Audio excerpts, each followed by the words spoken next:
Salut, c'est Régis de monréchaud.com. Dans cette vidéo, je vous présente le Primus Omnilight TI, un réchaud suédois et multicombustible. Pourquoi multicombustible? Parce qu'il fonctionne avec deux types de carburant. Du combustible liquide, gasoil, essence, essence blanche, pétrole, et du gaz, dans des cartouches de gaz conventionnelles, de norme EN 417, avec un filetage. Comme vous retrouvez, c'est la norme mondiale chez Primus, mais aussi d'autres marques, de grandes marques de réchaud, Optimus, Jetboil, MSR, etc. etc. C'est pas compatible avec les réchauds, enfin les cartouches de gaz bleu, camping gaz, à clipser ou à percer. La norme internationale, c'est le N417, c'est bien le filetage. J'ai pris la boîte entière, je vais l'ouvrir devant vous, je vais vous présenter le réchaud, son mode de fonctionnement, on va vérifier les données techniques, notamment le poids, le temps d'ébullition, et je vais vous montrer comment il fonctionne et de quoi il est composé. L'Omnilight TI, c'est un réchaud 4 saisons pour 1 à 3 personnes. Quand on dit 4 saisons, ça veut dire utilisable toute l'année, que ce soit l'été, l'hiver, en altitude, par toutes les températures, y compris les températures les plus basses. D'ailleurs, il est connu ce réchaud depuis maintenant au moins une décennie, voire plus, pour être un réchaud d'expédition. À manier, il faut connaître son utilisation, il faut connaître la maintenance. Par contre, vous allez pouvoir l'utiliser partout dans le monde, quels que soient les carburants que vous allez utiliser. C'est-à-dire vous partez en Patagonie, vous partez en vélo, vous ne trouvez pas de cartouche de gaz, vous trouverez toujours de l'essence à la pompe. Vous arrivez sur monréchaud.com, vous pourrez choisir la cartouche de gaz ou l'essence C, des carburants qui sont propres et qui ne nécessitent beaucoup moins de maintenance. Donc si j'ai un conseil à vous donner, et ça c'est une parenthèse que je fais, utilisez bien sûr une cartouche de gaz, c'est l'optimisation du réchaud, et si vous devez utiliser de l'essence, le mieux c'est de l'essence blanche, c'est-à-dire de l'essence C, c'est de l'essence qui est le plus purifiée, c'est-à-dire que en comparaison avec une essence que vous allez trouver dans une station essence, là il y a moins de résidus, il y a moins de particules et ça viendra moins encrasser votre réchaud. Et c'est une notion importante parce que quand vous utilisez ce type de réchaud, vous devez savoir faire la maintenance et l'entretien. Et d'ailleurs, il est livré dans la boîte avec un kit de maintenance et des outils d'entretien. Donc déjà, le packaging est vraiment sympa. C'est un modèle qui est livré, celui-ci, avec une petite bonbonne, qui est vide, hein, pour mettre de l'essence, mais il existe plusieurs formats, 300 centilitres, 600 et jusqu'à 1,5 litre. Donc là, c'est déjà bien pratique parce que vous allez pouvoir l'utiliser pour quelques temps. Dessus, il y a la pompe qui est déjà connectée à la bouteille. Quand vous n'utilisez pas la pompe, vous avez le petit capuchon. Et puis ensuite, vous avez évidemment le réchaud qui va venir. Voilà, c'est le packaging qui va venir par là.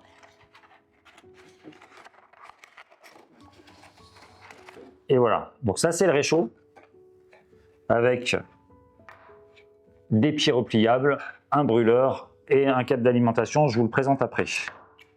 Un outil d'entretien et de maintenance qui permet en fait de changer les gicleurs, mais aussi de faire la maintenance au niveau du gicleur pour le nettoyer. Un petit tube de silicone pour entretenir les joints, ça c'est très important pour éviter qu'ils blanchissent et qu'ils sèchent. Et puis des gicleurs supplémentaires avec des numéros qui sont à utiliser et à installer en fonction du type de carburant que vous allez utiliser. Je vous démontrerai après. Un sac de rangement robuste, solide, où vous allez pouvoir tout mettre dedans et ranger en compartimentage. Et puis aussi, et ça je ne veux pas forcément tout de suite le déplier, mais un répartiteur de chaleur et un pare-vent qui permet d'éviter que le vent vienne chatouiller la flamme. Alors je vais laisser pour l'instant les gicleurs ici et je vais vous présenter dans un premier temps le brûleur. Alors le brûleur, il est composé d'un support en titane. Donc ils ont travaillé, Primus a travaillé sur la légèreté du réchaud pour avoir un réchaud qui soit multicombustible, utilisable partout, mais facilement transportable. À l'intérieur, en fait, on a le gicleur qu'il va falloir potentiellement démonter si vous utilisez du gaz, de l'essence ou du pétrole. Ici, on a une petite coupelle qui permet en fait de casser la flamme quand en fait le gicleur injecte l'essence ou le gaz et de produire la flamme. Ensuite, ici, vous avez 3 pieds en titane qui sont pliables et qui viennent se loger le long du corps du tuyau. Et donc, on voit qu'en fait, sur ce réchaud, on va pouvoir mettre des casseroles d'un bon diamètre. Là, j'ai par exemple une casserole de test d'une capacité d'1 litre, mais si je veux mettre 2 litres, 3 litres, c'est tout à fait possible, ou une poêle à frire. Avec donc une facilité de pliage et dépliage, et puis surtout des dents qui permettent d'éviter à ce que la casserole elle glisse sur le support. Le fait aussi d'avoir 3 pieds comme ça, on a une vraie stabilité sur le terrain, sur des terrains un peu instables, parce qu'on va se mettre directement à même le sol. Ensuite, ici, on a un robinet de réglage qui permet vraiment un traitement fin de la puissance du réchaud et de la flamme. Alors, le premier test que je vous propose, c'est déjà de peser le réchaud, de voir si c'est conforme à ce que dit Primus, et ensuite de se mettre en utilisation. Alors, Primus annonce un réchaud à 230 grammes. Là, il se trouve que je vais le peser. Bon, j'ai pas enlevé les étiquettes, c'est des étiquettes de sécurité qui permettent de certifier la provenance du réchaud et aussi qu'il est conforme aux normes européennes, avec toutes les données aussi de consommation. Par exemple, on sait que ce réchaud, ce brûleur, va consommer 150 grammes à l'heure et qui va permettre de générer 2600 watts, ce qui va permettre de porter à ébullition avec une casserole, on va dire standard, ce qui s'appelle un regular pot.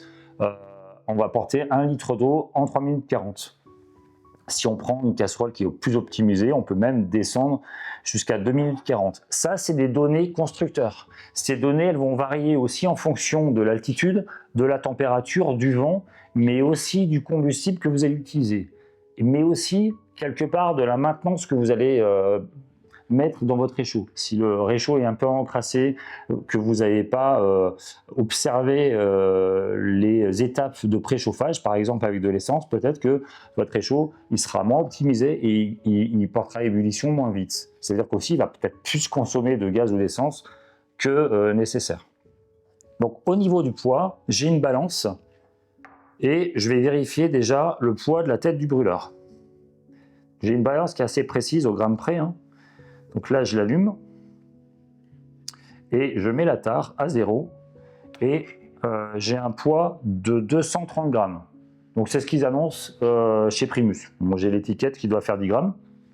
Après, évidemment, si je rentre tous les composants avec la petite bouteille de 300 ml et la pompe, plus par exemple le capuchon de la bouteille, et puis je suis déjà à 460 grammes, plus le sac de rangement, je vais avoir du mal à mettre tout sur la balance, je suis à 667 grammes. Mais en tout cas, en l'occurrence, je ne vais pas peser toutes les informations, vous les retrouverez dans les détails techniques, je vous mets le lien en description de la fiche technique. Vous êtes bien à 230 grammes, tête du brûleur, et c'est ce qu'on lui demande en termes d'utilisation. Donc là, je vais venir vous montrer comment on le connecte à une cartouche de gaz. Donc, il y a un filetage ici. Et je vais venir visser la cartouche sur la tête. Alors vous voyez, c'est du live, des fois c'est un petit coup à prendre, j'ai l'habitude et pourtant là je prends un peu plus de temps. Donc là j'ai entendu un petit pchit, ça veut dire que ça a connecté la cartouche, c'est normal si vous l'entendez, il n'y a aucun risque. C'est un système qui est vraiment intéressant parce que vous allez pouvoir connecter la cartouche, utiliser le réchaud et ensuite déconnecter la cartouche en toute sécurité. L'autre avantage, c'est que c'est un réchaud déporté, vous avez vu, vous avez un tuyau qui permet en fait de manœuvrer la flamme grâce à 2 robinets. J'ouvre le robinet tout en ayant fermé celui-là et je vais alimenter mon réchaud en gaz.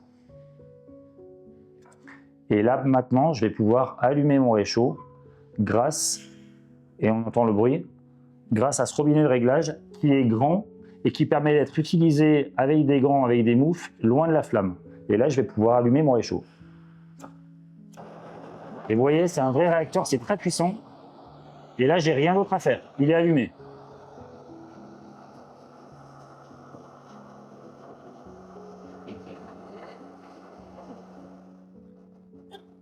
Donc ça, c'était le premier usage avec la cartouche de gaz, l'usage le plus simple, le plus efficace et qui n'encrasse pas le réchaud. Si toutefois vous ne trouvez pas de gaz, eh ben, je vous conseille d'utiliser de l'essence, du gasoil, essence 95-98, que vous allez remplir dans cette petite bouteille ou dans une contenance un peu plus importante. Et là, moi, dans le test que je vais faire, je vais utiliser de l'essence C, de l'essence blanche, qu'on utilise souvent en plein air, en expédition. C'est des essences que vous allez retrouver chez monréchaud.com et c'est une essence, encore une fois, qui est intéressante parce qu'elle est purifiée et elle n'encrasse pas le réchaud. Donc, je vais remplir la bonbonne. Ça peut être bien de le faire avec un entonnoir, ça évite de mettre de l'essence un petit peu partout. Surtout que l'essence coûte cher.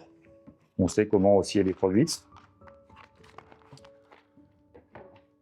Et là, je vais venir connecter ma pompe. Ça, c'est la première étape.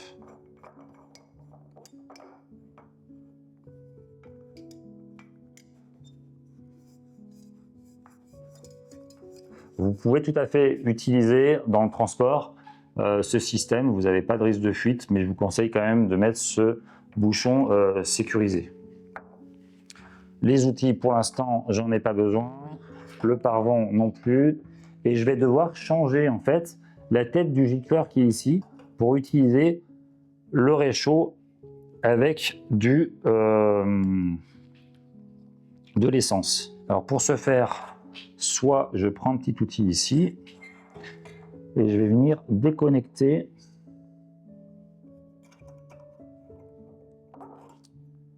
peut-être plutôt prendre un couteau, ça sera plus simple. Ce qui est bien avec le live, c'est que ça permet aussi de se rendre compte de l'utilisation du réchaud en situation. Et là, ça fait par exemple assez longtemps que je ne l'ai pas utilisé. Donc c'est vraiment bien si vous partez en expédition de vous entraîner à le faire. Parce que ça nécessite, quand vous êtes sous la tente et que c'est la tempête et que vous avez besoin de vous faire à manger, ben c'est quand même intéressant d'être prêt à toute éventualité. Donc là, je sais que je vais devoir prendre le connecteur, le gicleur 32, qui est ici. Donc il va après se ranger dans la housse. Hein. Alors il ne faut pas le perdre parce que si vous le perdez, évidemment, vous ne pourrez plus utiliser le réchaud. Donc le 25, je le laisse de côté, c'est pas pour moi. Et je vais prendre l'outil et je vais démonter mon gicleur. Voilà. Il est neuf, il est peut-être un petit peu dur à enlever. Voilà.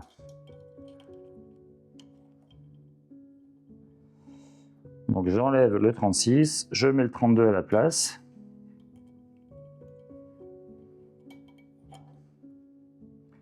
Et c'est par ce petit gicleur en fait que je vais faire passer l'essence qui va venir en vaporisation sur la tête de mon brûleur. Alors la vidéo est un petit peu longue, c'est normal, mais au moins vous aurez toutes les informations nécessaires à l'usage et vous faire une propre idée de savoir si vous avez envie d'utiliser ou d'acheter ce réchaud que vous retrouverez en ligne sur www.monréchaud.com. J'ai installé le bon gicleur. Je vais venir maintenant connecter ma bouteille d'essence comme ceci, en vissant simplement. Et là, il y a une action maintenant qui est vraiment importante, c'est l'action de préchauffage. En fait, pour que vous compreniez, c'est que le brûleur, il ne peut pas fonctionner comme ça. Il faut qu'il se mette en fait en pression pour vaporiser le liquide et qu'il se transforme en gaz. Ça veut dire que ici, vous avez un feutre qu'on va venir imbiber d'essence et qu'on va venir allumer. Ça va faire une petite flamme et ensuite, on va mettre un peu de pression au niveau du gicleur, et là le réchaud il va monter en graduation et il va prendre sa puissance. Je vous l'ai dit tout à l'heure, on a aussi un réflecteur de chaleur et un pare-vent. Je ne vais pas l'utiliser là parce que sur l'intérieur ça va prendre trop de temps, mais ça permet de protéger un petit peu la flamme des événements extérieurs. Première chose à faire, je ferme le robinet qui est situé près du réchaud. Par contre, et je ferme celui-là aussi. Et là, je vais mettre en pression. Donc, je vérifie que tout est bien vissé, tout est bien fermé. Et j'ai une position on qui va me permettre de mettre en pression en fait le réchaud comme ceci. Je vais pomper une vingtaine de fois. 5.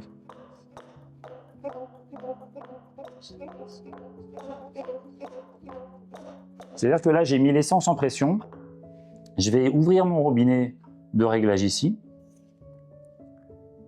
Alors, comme je suis sur une table en bois, je vais quand même utiliser le réflecteur de chaleur pour éviter de chauffer ma table en bois, ça serait dommage. Je vous conseille de faire vos utilisations évidemment jamais en intérieur et jamais à l'intérieur d'une tente. Hein. Parce que là, on a une gestion de flamme qui est, vous allez voir, qui est assez imposante. Donc, il y a des risques d'incendie et c'est pour ça que moi aussi, je prends toutes mes précautions. Donc là, j'ai mis en pression, j'ai ouvert mon robinet, j'ouvre le deuxième et je vais attendre un petit peu qu'il y ait de l'essence qui gicle, qui va venir imbiber un petit peu mon feutre qui est interchangeable évidemment et je vais allumer le réchaud. Vous voyez la flamme là pour l'instant, elle est complètement jaune et je vais mettre tout doucement en pression le réchaud. Donc là, je vais alimenter encore en essence et je vais attendre d'entendre un petit bruit pour mettre toute la puissance du réchaud. Vous voyez, donc là, on voit que la flamme, elle peut vite prendre du volume. Et donc, c'est vraiment nécessaire d'apprendre à le manœuvrer.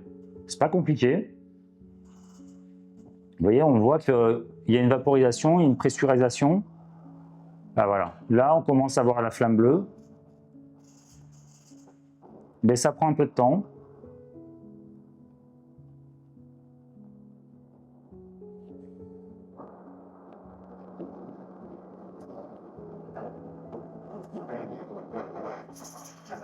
Vous voyez, si vous êtes sous la tente, ça crée de la flamme, il faut vraiment faire attention.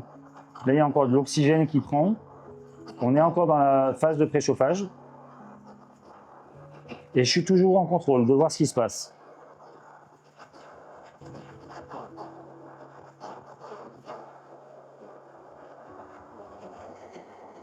Voilà, donc là, je suis en combustion régulière, c'est normal. Et je vais faire un test. Donc, le fabricant annonce 3 minutes 40 avec une casserole normale. Ben, on va faire la même chose. J'ai un chronomètre, j'ai un thermomètre. Et on va calculer le temps qu'il faut pour porter à ébullition 1 litre d'eau. Chronomètre, c'est parti.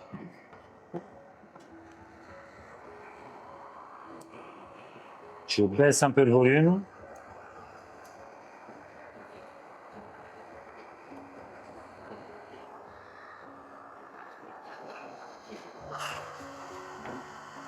Donc on est à 7 minutes 30. Pour l'éteindre, j'étais en position on, il faut que je mette en position off. Et il va se purger automatiquement. Donc je ne dois pas actionner les robinets de réglage à ce moment-là. C'est pour ça que ça fait encore un bruit de réacteur. Et on va voir tout doucement qu'il va baisser sa puissance.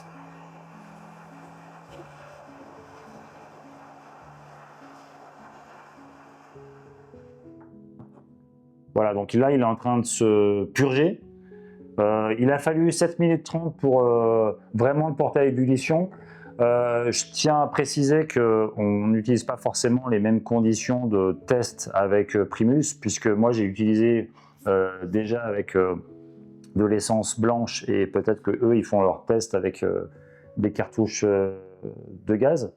Puis après, on n'utilise pas forcément la même casserole et les mêmes conditions. Ceci étant, donc les performances, elles sont moindres que ce qui est annoncé. Par contre, ça reste un réchaud qui est très fiable en termes de sécurité, de puissance, et que vous allez pouvoir utiliser partout. Donc, si vous cherchez un réchaud 4 saisons, 4x4 et utilisable partout dans le monde, c'est vraiment, je pense, le réchaud qu'il vous faut. C'est l'Omnilight TI.